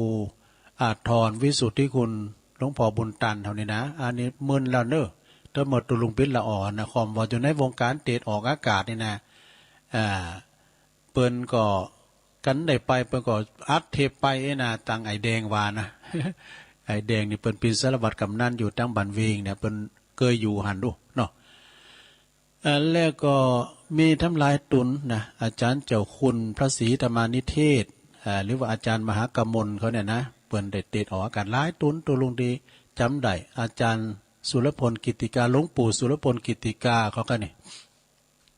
ญาติสดาญาติโยมทั้งหลายก่อนในซื้อเวลาออกอากาศนะเปิ้นเตะนำเตะทำก่อนนี้เปิ้นจะมีไฟฟ้าเนาะการเวลาเปิ้นเตะทำออกบอกสล้อมคำเนี่ยนะเปิ้นปืดกันดังเฮ้ยเปิ้นปืดกันดังเฮือนนั้นก็ปืดเฮือนนั้นก็เปิ้นปืดฟังธรรมกันน่ะเป็นอีดวมเดือนนี่ฟังได้ทุกสถานตีจะฟังเนนเตะธรรมก็ได้นะโลเนาะฟังตุเจ้าเตะธรรมมีหลายภาคหลายภาษา ภาษาปากกยอภาษาปากกยอง ภาษาเมืองภาษาไทยมีให้นี่หมดภาษาพี่น้องไตเนี่ยเอาหาฟังได้ตื่นจื้นคือมาก็ได้ฟังเสียงน้ำเสียงตั้มอย่างแม่สุแก้ววานะกะนะวันเสาร์ก็ได้ฟังเอาศีลเอาปอนโยงเข้าบาทโยงเข้าพระเจ้าจำลองนะจินตนาการเนาะอย่างน้องสถาเอ้ยไผที่ว่าลูกมาตอนเจ้ารายการตุลุงนี่มันเป็นรายการวัดใจดูในขณะที่เปิ้นยังอยู่ในห้วงแห่งความนิทราเปิ้นรับหลายอาหารตาดูหมออีนะเอากันโมคำแต่ก็นอนรับเก่ามันมารับเอาตอนไก่แจงพี่เนาะมันวัดใจเฉพาะนะเปิ้นโทรมานะอีแม่กำลังลุกมาเนี่ยนะมาฟังตุ๊บเปิดสายดู ไม่ได้ฟังมอดมาจะกำดะก็ไปปิ้นยังเฉพาะก็ว่าโอ้อีแม่กำลังลุกบ้านศพมาได้ยินเสียงตุ๊เปิ้นก็ฟังไปเอาละสถาอารัมพบทไปตุลุงเจ้าเราหนีทานกันเนอะนะการสั่งตั้งนี่มีอานิสงส์อย่างได้อย่างเฮาสั่งหนตั้งขึ้นดอยนางแก้วนะมีความปิ่นมาอย่างได้อานิสงส์เกิดอย่างได้ก็ลองฟังพอเนอะมัคคะมานพกายเปิ้นเราฟังอาจารย์พระครูอันนี้อุบาสกนี่ก็กระทำถนนหนทางเนี่ยสร้างหนตั้งนะปิ้นจะได้ลองฟังพอมีอยู่ครั้งนั้นยังมีอุบาสกผู้หนึ่งเนอะอยู่ในเมืองสาวัตถีมหานครก็มีความยินดีที่จะจัดแจงแต่งดามักคาในแปลว่าหนทางเนอะมักมีองค์8หนทาง8สิ่งได้แต่งเป็นว่าจะจัดแจงแต่งมักคาตีมันลุมดอนมันบัดเสมอกันน่ะเปิ้นก็เอาขอเจ้าไปเจ้ามากวาดใช้ใดหยาแต่มันปิ้นหยาก็ลกออกไปแต่มันปิ้นตุ่นไม้ก็ขุดออกไปขวางตังแล้วก็เอาตีมันลุมก็เอาทรายเอาหินเอาหยำมาใส่นะตีมันดอนก็เอาขอบกขอแจงโบกมาคือมันเสมอกันน่ะแปลงน้ำตาหุ่นต่างกวาดเพียวเสียนน้ำออกคือมดนะถ้ามีก็ไม่ก็อยากก็ขุดออกไปให้ป่นคือป่นนี่นะทำปิ้นหนต่างหือภิกษุสามเณรมือภิกษุตั้งหลายเปิ้นเดินบิณฑบาตว่ะเปิ้นจะเดินไปบิณฑบาตเตียวไปหับบิณฑบาตในบ้านในจองแปลงหนต่างอย่างดีอย่างงามเอาพอแล้วเปิ้นเข้ากำเนี่ยหลงสมมติว่าเปิ้นเข้ากำนี่นะเปิ้นจะเอาทรายเดี๋ยวลบหือเตียวหือตุลุงเขาหือครูบาอาจารย์ได้เตียวแล้วก็มันโน่นนุ่งยะนี่อีดูแล้วมันเป็นแนวต่างด้วยในการละเมอหรือดูน้ำหลากเนาะมีน้ำนองมาอุบาสกผู้นี้นะพอออกคนนี้นะก็ขึ้นมาสั่งสะพานหือเตียวนะหมอย่าแป้งมักคาแล้วก็แป้งหนต่างแล้วก็แป้งตั้งเตียวโดยสะพานนะโดยสะพานหือเดินบ่หือมันบ่หือเปิ้นได้ตุกยาเข็นใจแล้วก็ปลูกต้นไม้แน่ปลูกเก้าไม้ปิ้นลมโพลมไซอาศัยปิ้นตีผักอาศัยเมื่อเดินทางไปไหนมาไหนนะเวลามันแดดฮ้อนนะเปิ้นปลูกน้ำตาหุ่นตั้งเปิ้นปลูกเก้าไม้เก้าตอกเนาะเขาก็จะได้พักฮ้อนพักเย็นพองอีกกันเนาะแล้วก็ขุดซะทำแล้วนะปลูกเก้าไม้ขุดซะน้ำเนี่ยเอาไว้ให้โง่ให้ควายกินนี่เอาไว้ให้เปิ้นอาบเปิ้นยินเวลาเปิ้นเดินไปผ่านมาเวลาเปิ้นฮ้อนล้างหน้าล้างตาควักเอาน้ำใสสะอาดโง่ควายก็ได้มากินเนี่ยนกหนูนกหยังต่างๆก็มากินน้ำหันในสระหันนะแล้วก็ถวายตานพิฆาหารแถมเหมาะดูตานเข่าพิฆาหารใส่บาตรโดยสมควรแก่ทรัพย์ตีตนหามาได้นะดีบ้าหือมันนักหนาแก่ตนสั่งหุ่นตั้งนี่ก็คือสั่งตังสวรรค์เนี่ยอย่างเข้าไปสั่งดอยนางแก้วดอยนางแก้วว่าตุลุงไปถ่ายรูปหือท่านพระครูปิ้นว่าเปิ้นเอาหินปกลกปักลักเนี่ยเอาสัตว์ตายเขาใส่หือมันเขินหมายความว่าอยู่เปิ้นว่าโนดฝ่าเท้าในตัวถอดแคบเราติวไปเตียวขึ้นไปหมอยซะหน่อยหอตุลุงเตียวขึ้นไปถ่ายรูปสลาแปลงไปเตียวกันเดียวโอ้ถึงบุญปุ่นแล้ววะนี่กูเตือนมันห่างปิ้นศอกวะนะหลวงปิ้นศอกวะนะปุโรตุลุงขึ้นมอกึ่งมอกลางเนี่ยเห่ามันสมาร์เห่าเสาโห่แหละ มันมอยแล้วอันนี้เป็นแปลงขันได้มันทีแต่ว่านี่เปิ้นก็แปลงอยู่แล้วก็แปลงห้าวเดินด้วยนะแปลงลาวสะพานที่เขาเกาะเขากำบ้าเหือได้ลุ่มโค้หุ่น คุณห้ามดีเนี่ยขึ้นได้หมดอันนั้นลงเนอะสบายแล้วเปิ้นจะแปลงห้าวตึงสองฝ่ายด้วยวะนะห้าวนี่ก็ถามว่าไผจะปิ้นเจ้าภาพนะแป๊บหรือแป๊บสินหนึ่งเนาะยาว12 ศอกก็500 บาทเนอะ500 บาทก็สำหรับขึ้นได้นะมันเสี่ยงไปแล้วก่อนพี่นะเนาะเอาตังห้าวเนอะรุ่นกันตังห้าวเนอะนะจับลาวโอ้ถึงไหนล่ะอุบาสกผู้นั้นขั้นทำกิริยาทำการกิริยาตายไปอานิสงส์ในการแปลงน้ำตาหุนตั้งมาคาหุนตั้งก็ดีแปลงโขแปลงสะพานก็ดีขุดสระก็ดีปลูกต้นไม้ก็ดีอานิสงส์ตั้งหลายเหล่านั้นก็ทำให้เปิ้นตายไปแล้วไปบังเกิดในสวรรค์จันดาวดึงส์วะเนาะไปบังเกิดในจันตาวติงสามีนางฟ้าลายล้อมเป็นบริวารมีวิมานสูง12 โยชน์ด้วย12 โยชน์จะนะกันนะลุงโลดอยู่ในรัศมีนะเป็นตียินดีของเทวบุตรเทวดาต่างหลายในอยู่ในจันทวติงสาก็มีในกาลนั้นเนี่ยเปิ้นก็ยังมีต่อว่าอัตตโขโมคคัลลาโนครั้งนั้นนี่มีพระมหาเถระเจ้าคือพระโมคคัลลานะเถระเจ้าก็เปิ้นไปได้หมดนะมาโมคคัลลานเนี่ยเนาะเหินดำดินไปดับไฟหมดนะหกก็ได้ขึ้นไปชมสวรรค์เยี่ยมนรกได้หมดนะเปิ้นก็ขึ้นไปไปหันใส่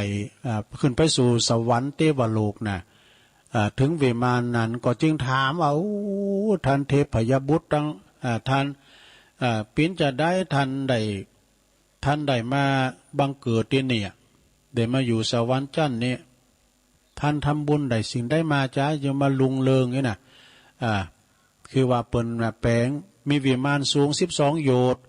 กว้าง12 โยชน์ลุงเลิงโดยไปโดยรัศมีประกอบไปโดยยอดถึง7 ยอด700 ยอดสดา700 ยอดนะแล้วก็มีปืนลุงเลิงโดยแผ่นกระดานทองพุทธผ่องเป็นกระดานทองพุทธผ่องโลจนามีนางฟ้าคับล่องคับกล่อมอยู่ในวิมานทั้งกลางวันทั้งกลางคืนดูลงเนี่ยอันเนี้ยการอนุสงส์สร้างหุ่นตั้งนะแล้วอยู่วิมานสูง12 โยชน์ปินตีแชมจืนเชิดชูในดวงหาไทยเนี่ยแต่ก่อนตันทำบุญอย่างไว้หานะทาเทระคือโมคคัลลานเปิดไปถามท่านได้ทำบุญอย่างไว้หาถึงได้มาเสวยสุขอยู่ในสวรรค์จันนิตาวติงสาจึงได้มา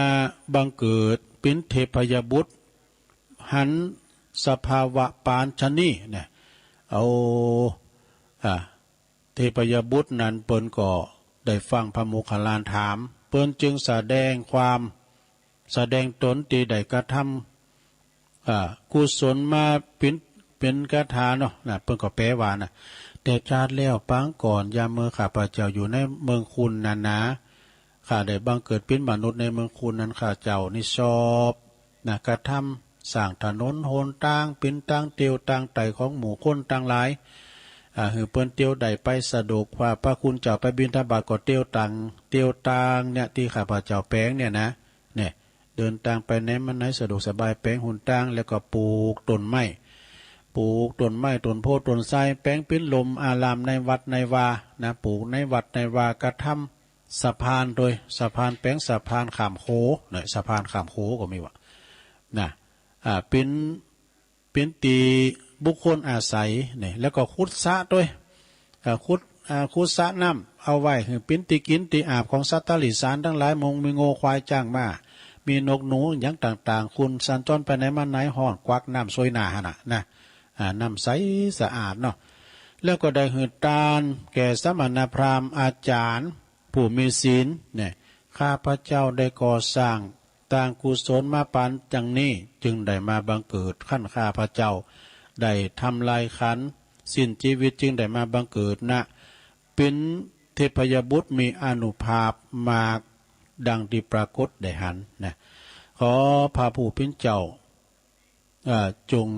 ได้รับทราบณโอกาสกาลนั้นนี่อันนี้ก็เรื่องจงยกนิทานมาบอกมากล่าวของศรัทธาญาติโยมนะอันนี้การว่าเฮาสร้างน้ำตาหุ่นตั้งก็ดีจะมีวิมานสูง12 โยชน์นะ มันจะอย่างเดียวเนาะแปลงน้ำตาหุ่นตั้งแล้วแปลงหุ่นตั้งขึ้นดอยนางแก้วแล้วเนาะอันนี้ในธรรมเพิ่นก็บอกว่าขุดสะแล้วก็ปลูกต้นไม้แปลงโขแปลงห้าวสะพานเนี่ยกะนะอันนั้นจะได้ญาโยมทั้งหลายเนาะเขาก็ไปรุ่นกันสร้างห้าวสร้างสะพานสร้างมากาหุ่นตั้งสร้างหุ่นตั้งสู่สวรรค์กันเนาะอันนี้ก็จบลงไปเนาะสถานเนาะจบลงไปแล้วยังมีทำเลิงเนี่ยนะสถานญาโยมทั้งหลายมีทำเลิงหนึ่งก็นิทานเลิงบุรุษเลี้ยงโคเนี่ยคุณมันเล่งโง่ซะนะคุณเล่งโง่เล่งควายตาฐานในการละครั้งนั้นยังมีพระอรหันตาตนหนึ่งองค์หนึ่งเนอะเที่ยวไปบิณฑบาตในบ้านในจองครั้นมาได้อาหารแล้วได้อาหารการกินเนี่ยเปิ้นเตียวลัดตุงลัดนาไปเนาะสถาก็ออกเอามาฉันตั้งนอกไปว่าเตรียมถึงวัดกรรมไอ้น่ะมันใครอยากกินเข่าไอ้กันพวกเนาะ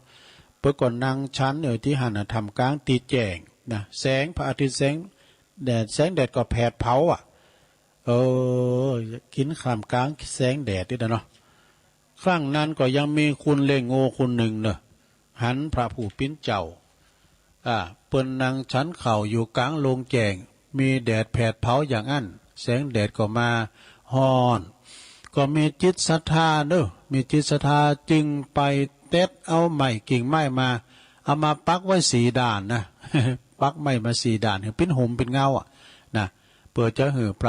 ะผู้ปิ้นเจ้าสวาตุเจ้าได้นางชั้นแล้วก็อยู่ปื้นแล้วชั้นเข่าชั้นจังหันไปอยู่ปื้นห่มต้นไม้มันจะต้นไม้แล้วเปิ้นปักเอานะแล้วนายโคบาลผู้นี้ก็ยังปลูกไม้พฤกษาไว้ต้นหนึ่งเนี่ยเปิ้นก็ปลูกก็ไม้ว่าใหญ่หนากาบานมาก็ไม้นั้นใหญ่โว้ยเหรอครั้นต้นไม้พฤกษาโตขึ้นมาแล้วนายโคบาลก็ไปกวาดปื้นก็ไม้หือเตียนทุกวันเป็นติมดสดใสมีใบไม้แห้งยังมานะเปิ้นไปกวาดก็เดี๋ยวตุลุงแล้วก็จะไปกวาดตั้งวัดตั้งวาให้ก่อนเนาะปิ้นตีนนางชั้นเข่าปักชั้นเข่าจังหันให้แก่พระคุณเจ้านะที่เปิ้นไปบิณฑบาตไปโดดเดียวคนเดียวนะสาธุเจ้านี่นะแล้วก็คุณเล่งโอหันว่าโอ้ก็มากินข้าวกลางแดดมันฮ้อนเนาะเสียเขาเจ้าตีเนาะแล้วก็เลยเอาไม้มาปักไว้ก่อนเอาไม้มาปักเป็นห่มตัดไม้มาปักเป็นห่มแล้วก็สาธุเจ้าพระคุณเจ้าก็ชันมั่มชันไปแล้วก็เปิ้นก็เลยคือจะได้เอาปลูกก็ไม้มันมีห่มมีเงาแล้วเปิ้นปลูกก็ใหม่แก่พระผู้ปิ้นเจ้าแล้วก็กวาดถึงวันลุมมันเห็นมันมดใส่ไว้ยะเนาะกวาดทุกวันปรารถนาใครปิ้นพระอรหันต์วะในการหลักในอนาคตการนะใจเล่งโง่เนี่ยนะมีความปรารถนาเบิ่งกันดูนายโคบาลลงหลับรับขันไปแล้วเนอะเสี่ยงชีวิตสังขารไปก็ไปบังเกิดในวิมานอยู่ในจันฟ้าตาวติงสาเนี่ยจตุมหาราชิกาจตุมหาราช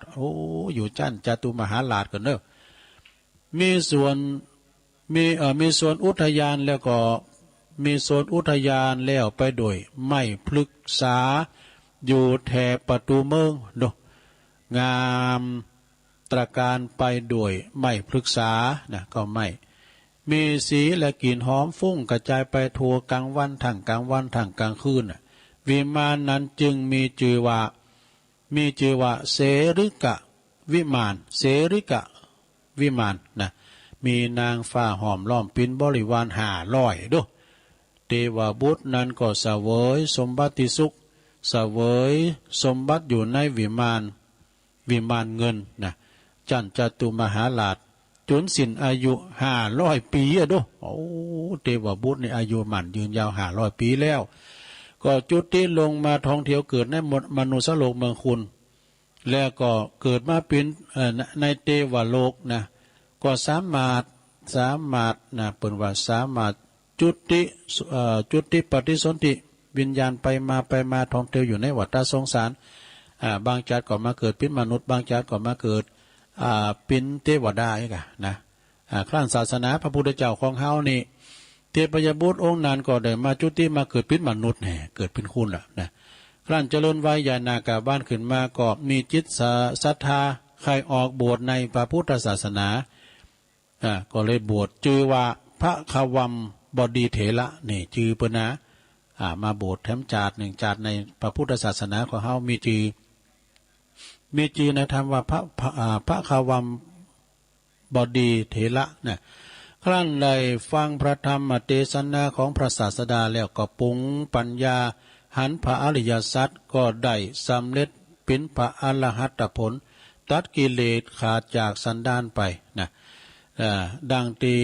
รับประทานวิสัชนามาก็มีประการชนีเนาะเปิ้นก็บอกว่านำเอานิทานเรื่องนี้มาถวายมาสาธยายให้ฟัง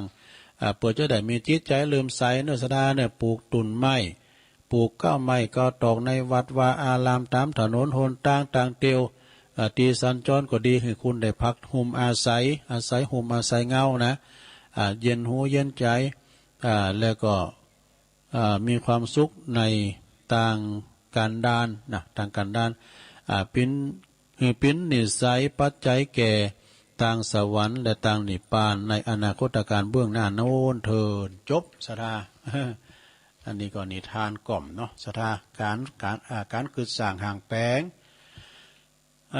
กึศสร้างห่างแปลงถาวรวัตถุต่างๆนะจะเป็นสร้างโบสถ์วิหารสร้างอันใดอันหนึ่งก็ตามก็มีอานิสงส์เหมือนกันหมดนะมีอานิสงส์เหมือนกันหมดต่อไปตัวลุงก็จะได้ประกาศข่าวสารงานบุญสักเล็กหน่อยกันเนอะสดาเนอะประกาศข่าวสารงานบุญที่ครูบาอาจารย์ส่งเฟซส่งไลน์มาให้ประกาศวันที่20อันนี้เอากู้ภัยก่อนนะพี่ไอ้สุทัศน์นะกู้ภัย55ตำบลสันติสุขเพิ่นก็ขอฝากประกาศมาพี่น้องสถานว่ายามนี่ไปเผาป่าเผาไม้เผาหยังเด้อมันเกิดมลภาวะเนาะมันหมอกควันมันกลุ่มหมดนะอันนี้ก็การเผาบอมห้านที่ชุมไฟหนึ่งเข่านี่มันพิยังอันพี่ไอ้สุทัศน์วานะจะไปเผาในที่โล่งนะ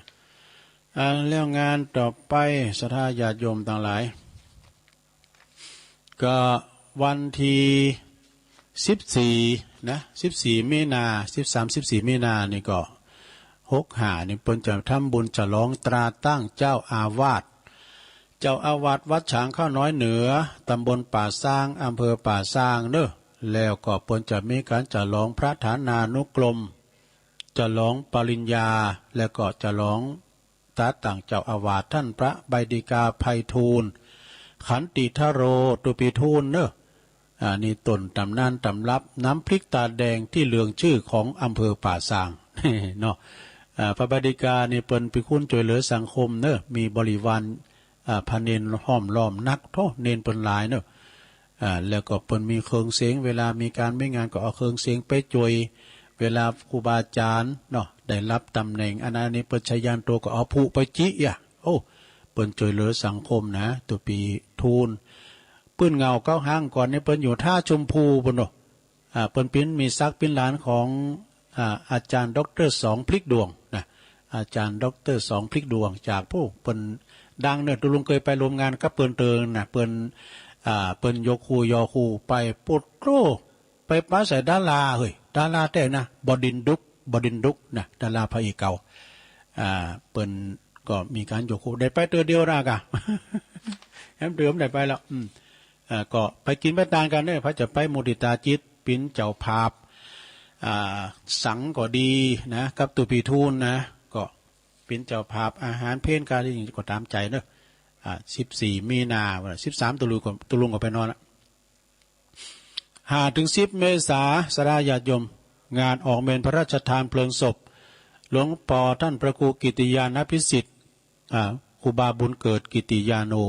อายุเป็น84 ปีญาติโยมทั้งหลายอดีตเป็นเจ้าอาวาสวัดมะครับทองไร่ดงตำบลน้ำดิบอำเภอป่าซางเด้อตุน่านี่เปิ้นใจดีอู่โมนจ้าหวานอ่อนน้อมถ่อมตนเด้อตุน่านะเปิ้นเข้าได้ทุกสถานะวัดตุหนุ่มตุน้อยอู่โมนจ้าหวานก็เปิ้นเป็นอนุสาวนาจารย์ตุลุงตัวยนะได้ปิ้นตุนปิ้นอุ้งกับเปิ้นน่ะเนาะเนาะฉะนั้นก็จะได้ไปจอยงานวันที่5 ถึง 10นี่ก็บ่ปฏิบัติงานใดเด้อขอเว้นจากจะไปจอยตุน่าติมตีนะโดยเมตตาบารมีตามคณะสงฆ์ท่านพระครู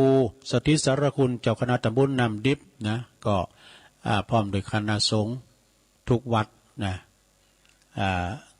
จะได้ไปช่วยกันนะท่านพระครูประหลัดท่านนงชยาพระโนตุปิหนุ่มเด้อประธานอปตแม่งานใหญ่ทั้งท่านหนึ่งนะฮะอันนี้ฝากประกาศมานะพระจะไปหับโครงการพระจะไปหับสังก่อเจิญกันได้เด้อที่วัดมะครับทองไร่ดงทุกวันที่23เนี่ยญาติโยมทั้งหลายทุกวันที่23ของเดือนนี่ก็ตั้งเมตตาบารมีธรรมหลวงพ่อท่านพระครูโชติสุวรรณสอนเจ้าอาวาสวัดศาลาพร้อมด้วยคณะศรัทธาศาลาทุกหอหลังคาเหินเปิ้นก็จะทำบุญอุทิศถวายนะทักษิณานุปทานแด่ครูบาเจ้าอินตากตะปุญโญเนื้อวัดศาลาตำบลรามแพร่นะทุกวันที่23มีเจ้าภาพหมดสดาโอ้สั่งบารมีแต่วันที่7มีนาเนื้อสดาญาติโยม7มีนานี่ก็ตรงกับเดือน6ปิงเดือน6ปิงนี่เป็นวันที่17นะสามเณรเอาหลักเปิ้นบอกเนาะตุลุงบอกว่าวันที่7ว่ะก็เชิญรวมทำบุญทรงน้ำประทาดวัดป่าไผ่บ่อทองตำบลแม่โป่งเนื้อในเมตตาบารมีธรรมหลวงพ่อพระครูพุทธิธรรมรักษ์เจ้าคณะตำบลแม่โป่งเนื้อแล้วก็ท่านพระอาจารย์สมนึกหรือว่าสมเพชรปัญญาโนนะเปิ้นจะมีการมีงานเนื้อจัดกันภายใน7มีนาเนื้อ17มีนาเนาะสัทธาอันนี้เขียนมาตกเลข1ไปนะปากกาไม่ใช่ซอปากกามาหรอมีไหนก็ตัวเก่านี่ก็มีนี่คนเดียวมีนี่ละวันที่17เด้อขอบคุณสมณเณรเอาหลักตุลุงก็ประกาศพระเจ้าแล้วว่าวันที่7มีนาว่ะ17มีนาเด้อที่วัดป่าไผ่บ่อทองเด้อวันนั้นไปที่วัดแม่ห้องใครก็ได้รับเมตตาจากท่านพระครูท่านพระอาจารย์สมเพชรปัญญาโนเปิ้นเอาหอมดองนะอันนี้เป็นโอท็อปหอมดองเนี่ยเอากับน้ำพริกตะแดง ขอบคุณเนอะตุปีสมเพชรปัญญาโนแล้วก็ถวายธรรมที่เตียนเจ้าเนี่ยก็เป็นธรรมของเปิ้นนะเปิ้นถวายตุลุงในธรรมมันเสนาหมาขีกาเนี่ยแล้วก็ตั้งหลวงปอมานิดก็เอามาถวายเหมือนกันถวายท่านพระครูอภิวัฒนวิกรมปิ้งกระเช่านะแล้วก็เปิ้นเอาของคุ้มมาถวายตุลุงยังพักเชี่ยวเนี่ยพักเชี่ยวจะเอาวันเนี้ยเนอะพักเชี่ยวแล้วไปแห่ ขอบคุณนะครับเนอะแล้วก็วันที่16เมษายนที่ทรงน้ำประทาดปีที่2ที่วัดสันเมิงเนอะสันเมิงตำบลหนองหล่องโดยเมตตาบารมีธรรมอาจารย์พระครูนันทปุญญเขตเนาะตุปีบุญเติมแล้วก็สามเณรเอาลักปัญโยนันสามเณรเอาลักตัวลุงก็ถามเวลาท่านพระครูอภิวัฒนวิกรมเนาะว่าพระอาจารย์เน้นหลักเปิดไข่ไปโดยไปปรากฏกายแล้วก็ไปรวมบุญกับท่านพระครูหลวงปอวัดน้ำบ่อสาวานะโอ้ก็ไปล่ะแล้วเปิ้นขอเจไปโดยพินตานะเปิ้นโอเคแล้วเนี่ยสามเณรเอาลักเนอะท่านพระครูเปิ้นว่าตุลุงถามบ่ละเปิ้นก็ว่าไปได้นะกะ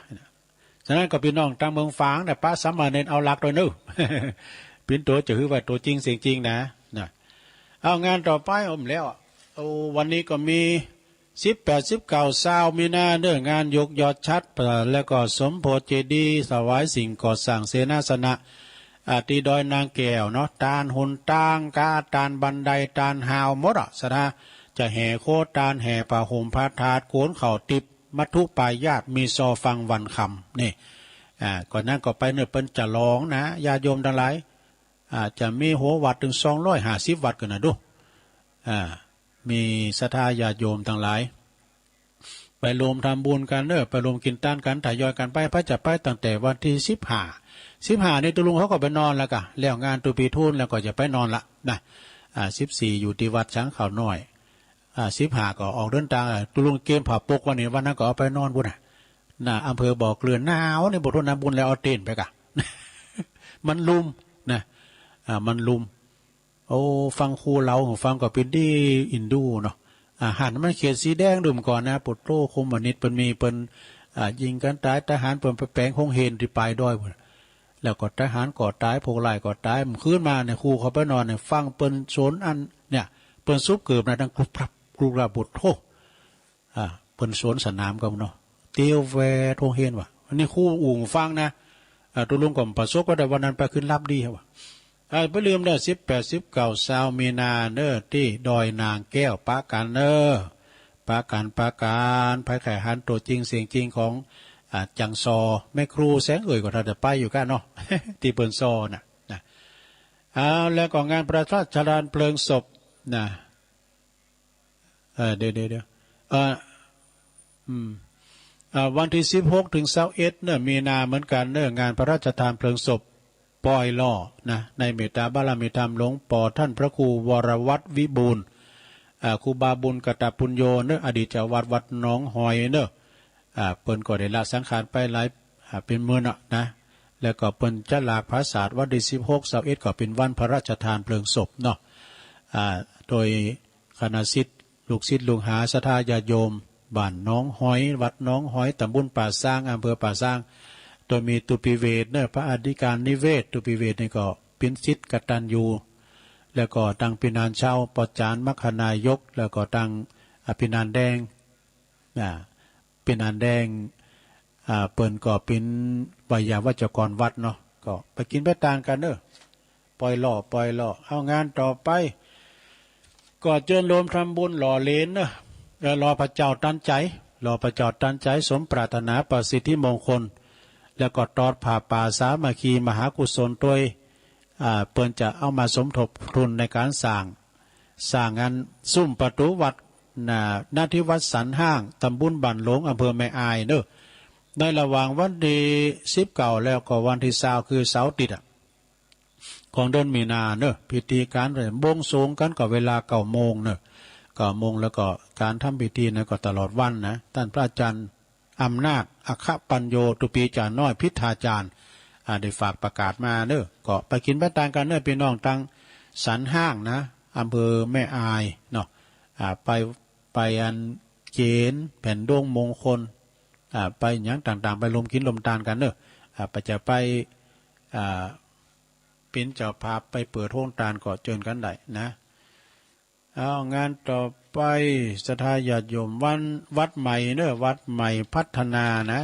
ตำบลยางครามอำเภอดอยหล่อนี่แหละเปิ้นก็จะมีงานเมษาปุ่นเนอะโดยเมตตาบารมีธรรมท่านพระครูสถาพรพัฒนารังสีอันเป็นเจ้าคณะตำบลยางครามเจ้าอาวาสวัดใหม่พัฒนานะ